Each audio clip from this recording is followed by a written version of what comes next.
Assalamualaikum warahmatullahi wabarakatuh. Alhamdulillah, salatan wa salaman ala rasulillah. Asyhadu an la ilaha illallah wahdahu la syarikalah. Wa asyhadu anna muhammadan abduhu wa rasuluh. Bapak ibu saudara-saudari yang saya hormati, sunnah-sunnah yang dilakukan dalam solat berikutnya adalah membaca kunut. Kunut itu disyariatkan, disunnahkan di beberapa tempat. Di antaranya adalah rakaat terakhir di waktu melaksanakan solat subuh. Maka setelah kita i'tidal di rakaat yang kedua, kita disunnahkan kita membaca doa kunut. Mana lagi tempat yang disunnahkan kita membaca kunut adalah sewaktu kita witir terakhir di bulan Ramadan, 15 yang terakhir di bulan Ramadan itu kita disunnahkan membaca kunut, yaitu kalau kita ada 3 rakaat, maka rakaat yang ketiga itu kita membaca kunut. Yaitu kenapa dianjurkan oleh Rasulullah sallallahu alaihi wasallam membaca kunut, yaitu pada witir, yaitu 15 yang terakhir pada bulan Ramadan. Dan juga yang berikutnya adalah disunahkan kita membaca kunut adalah kunut nazilah, kunut untuk menolak bala, apakah bala penyakit yang mengganggu atau merusak umat Islam. Seperti kita pada tahun 2019, yaitu sampai tahun berikutnya adalah kita ada bencana COVID, penyakit yang mematikan.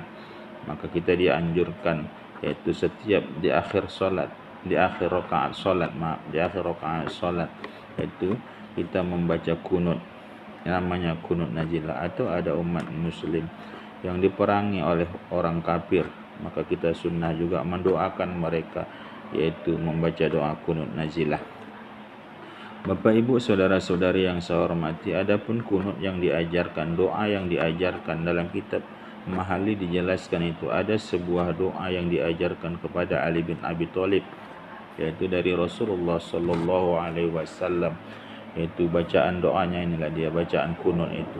Allahumma hadina fi man hadait, wa afina fi man afait, wa tawallana fi man tawallait, wa barik lana fi ma a'tait, wa qina syarra man qadait, fa innaka taqdi wa la yuqda alaik, wa innahu la yuzillu man walait wa la yu'izzu man adait, tabarakta rabbana wa ta'alait, falakal hamdu ala ma qadait, nastaghfiruka wa natubu ilaik.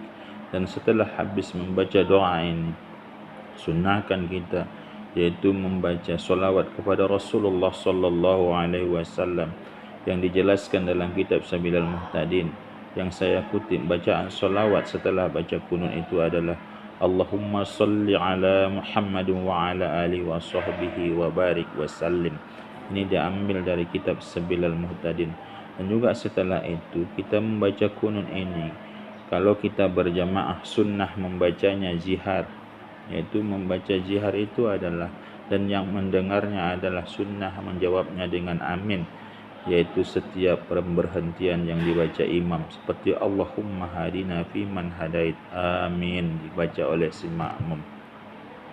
Oleh sebab itu, kalau kita membaca kunut, yaitu sunnah kita mengangkat tangan sebagaimana yang disabdakan oleh Rasulullah sallallahu alaihi wasallam, sallallahu bikaffikum wa la tas'alu bizuhuriha, fa in farahtum famsahu bi ru'usikum.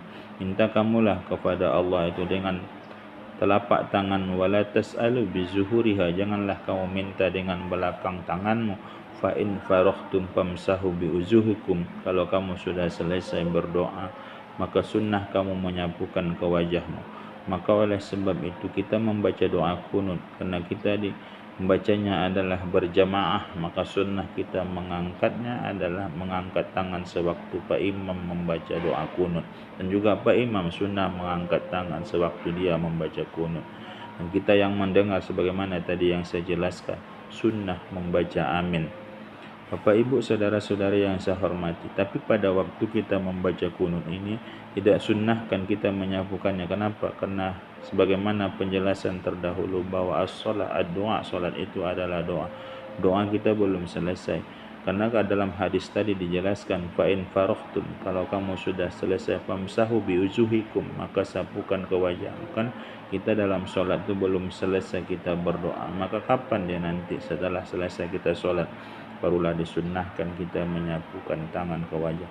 Maka oleh sebab itu habis kita salam ada doa yang diajarkan, itu setelah kita baca doa itu maka kita disunnahkan menyapu tangan. Nanti akan ada pembahasan yaitu pada pertemuan yang akan datang, yaitu doa yang dianjurkan oleh Rasul itu setelah salam, yaitu salam solat. Bapak ibu saudara-saudari yang saya hormati, kemudian setelah itu ada yang disunnahkan kita lagi di dalam solat itu adalah sujud.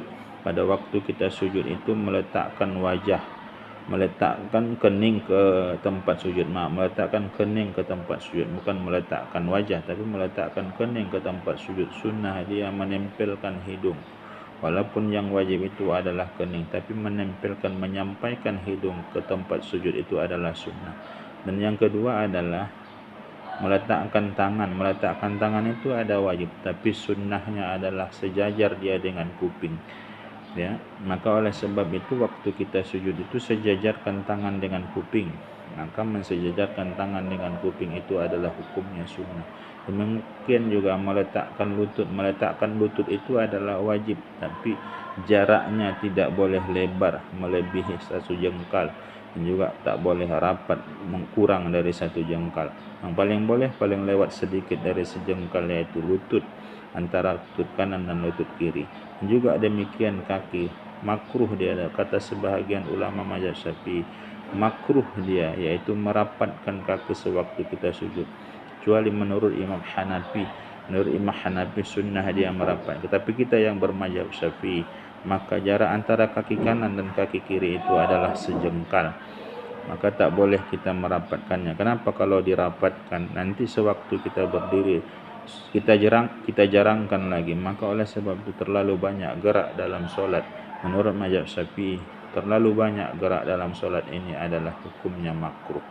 Maka yang kita lakukan itu adalah sebagaimana saya jelaskan tadi, yaitu jarak kaki kanan, jarak kaki kiri, yaitu sewaktu kita sujud.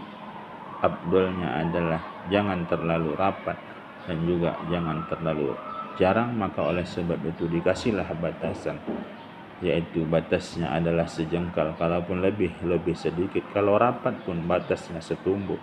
Kalau lebih dari rapatnya dari setumbuk itu tidak, itu sudah makruh kata para ulama. Bapak ibu saudara-saudari yang saya hormati, setelah kita sujud disunnahkan kita membaca subhana rabbiyal a'la wa bihamdih. Yang dianjurkan dalam berdasarkan hadis Nabi adalah subhana rabbiyal a'la. Oleh para ulama nambah dengan wa bihamdih. Maka kena diajarkan oleh ulama, maka kita juga sunnah membacakan secara keseluruhan subhana rabbiyal a'la wa bihamdih. Sunnahnya adalah sunnah dibaca sekali, 2 kali, 5 kali, 7 kali, 9 kali, 11 kali, dan 13 kali. Kalau kita melaksanakan salat berjamaah menjadi imam, baiknya adalah kita ucapkan subhana rabbiyal a'la itu paling banyak adalah 3 kali.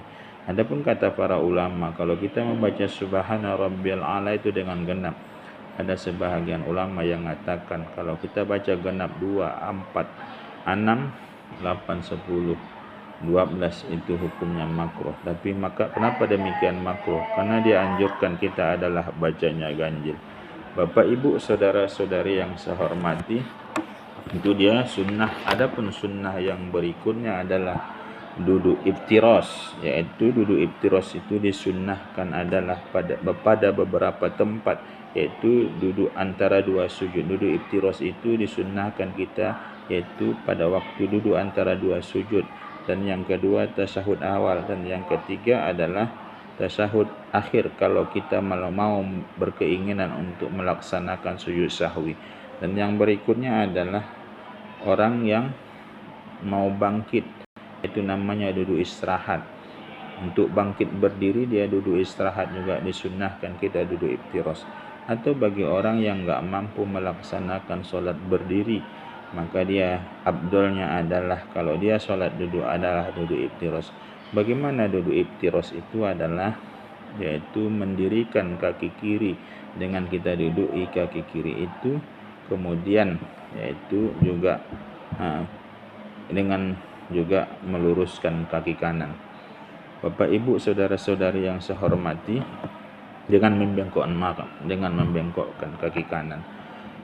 Bapak Ibu saudara-saudari yang saya hormati, adapun sewaktu kita duduk antara dua sujud, maka disunnahkan ada doa yang disunnahkan sewaktu kita duduk antara dua sujud itu, yaitu duduk antara dua sujud itu adalah membaca Rabbighfirli warhamni wajburni warfa'ni warjukni wahdini wa'afini wa'fu anni. Ini aja dulu ya yang kita sampaikan pada pertemuan ini, dan akan kita sambung nanti, ada sunnah-sunnah yang berikutnya di dalam solat. Terima kasih atas segala perhatian, mohon maaf atas segala kekurangan. Assalamualaikum warahmatullahi wabarakatuh.